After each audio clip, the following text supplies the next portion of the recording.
Sa mga naghahanap ng pagkakakitaan, daan-daang libong trabaho ang inyong mapagpipilian sa philjob.net ng Department of Labor and Employment. Ano nga ba mga in-demand jobs ngayong taon? Alamin sa aking report. Nagtapos ng kursong computer science si Jolly. Noong una, nahirapan daw siyang maghanap ng trabaho.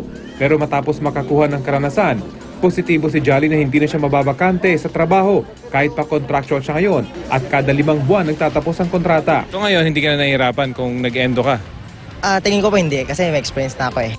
Para sa mga tulad ni Jolly, makatutulong ang Jobs Fit Report ng Department of Labor and Employment. Isa itong labor market information study para malaman kung ano-anong trabaho ang bukas para sa lahat. Noong nakaraang buwan, inilabas ng Bureau of Local Employment ng DOLE ang updated version ng pag-aaral.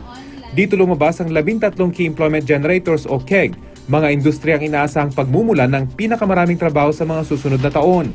Kabilang dito ang agribusiness, mining, banking and finance at information technology business process management.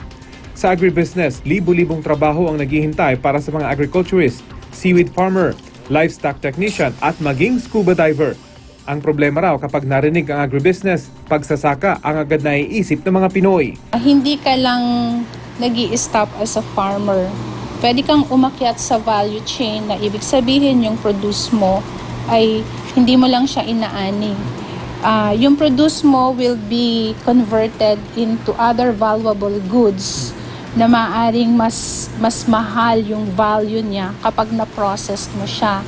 Pero ayon sa DOLE, ang pinaka-in-demand na mga trabaho ay second engineer sa marine transport business, air traffic controller, agriculture engineer at 270 iba pang trabaho. Sa larangan lang ng turismo, 2.4 million daw na trabaho ang malilikha sa susunod na 4 na taon.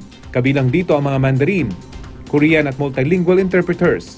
Ang lahat ng impormasyong ito makikita umano sa philjob.net kung saan daang libong trabaho ang mapagpipilian. At any given month, based on our PhilJobNet, meron kang around 120 to 140 1,000 job vacancies.